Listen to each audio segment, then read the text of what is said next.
Celebrating 50 years. Majestic Jewelers.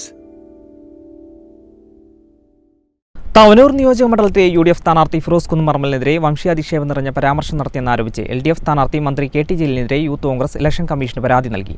അദ്ദേഹത്തിന്റെ കാഴ്ചപ്പാടിൽ അദ്ദേഹം ഒഴിച്ച് ബാക്കിയുള്ളവരൊക്കെ ശങ്കരീനങ്ങളും അതല്ലെങ്കിൽ ഒന്നിനും കൊള്ളാത്ത ആളുകളും അതല്ലെങ്കിൽ ലോക്കലുകളൊക്കെ ആയിരിക്കും. അത് അദ്ദേഹത്തിന്റെ കാഴ്ചപ്പാടാണ്. എന്നെ സംബന്ധിച്ചിടത്തോളം ഞാനൊരു സാധാരണ കുടുംബത്തിൽ ജനിച്ച ആൾ. എൻ്റെ വാപ്പ ഒരു വീട് തെരപ്പ് തൊഴിലാളിയാണ്. എൻ്റെ ഉമ്മ തൊട്ടടുത്ത വീടുകളിലൊക്കെ ജോലി ചെയ്തിട്ടൊക്കെയാണ് ഞങ്ങളെ വളർത്തി വലുതാക്കിയത്. അപ്പോൾ ആ രീതിക്ക് വളർന്നു വന്ന ഒരാളാണ്.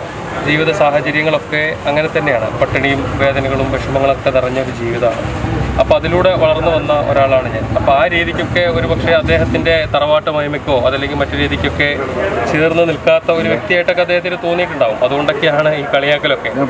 പക്ഷേ എന്താണെങ്കിലും അത്തരത്തിലുള്ള ഒരു ശങ്കരീനത്തിനെ തവനൂരിൻ്റെ മണ്ണ് സ്വീകരിക്കാൻ ഒരുങ്ങിയതിൽ ഒരുപാട് സന്തോഷമുണ്ട്.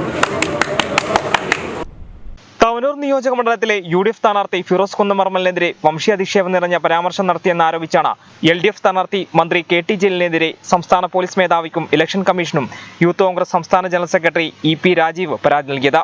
തവനൂർ നിയോജക മണ്ഡലം എൽ.ഡി.എഫ് സ്ഥാനാർത്ഥി കെ.ടി. ജലീൽ 18/3/21 സ്വകാര്യ ചാനലിൽ നൽകിയ അഭിമുഖത്തിൽ യു.ഡി.എഫ് സ്ഥാനാർത്ഥിയായ ഫിറോസ് കുന്നുമറമ്മലിനെതിരെ സങ്കരവർഗത്തിൽപ്പെട്ടയാൾ എന്ന പറഞ്ഞ വംശീയാധിക്ഷേപം നടത്തിയിട്ടുണ്ട്. ഇത്തരത്തിലുള്ള വംശീയാധിക്ഷേപങ്ങൾ തിരഞ്ഞെടുപ്പ് ചട്ടങ്ങൾക്ക് വിരുദ്ധമായതും സമൂഹത്തിൽ ചേരിതിരിവുകൾ സൃഷ്ടിക്കുന്നതുമാണ്. ആയതിനാൽ ഈ പരാതി പ്രകാരം എത്രയും പെട്ടെന്ന് നടപടിയെടുക്കണമെന്നാണ് ഇ.പി. രാജീവ് പരാതിയിൽ ആവശ്യപ്പെട്ടിട്ടുള്ളത്.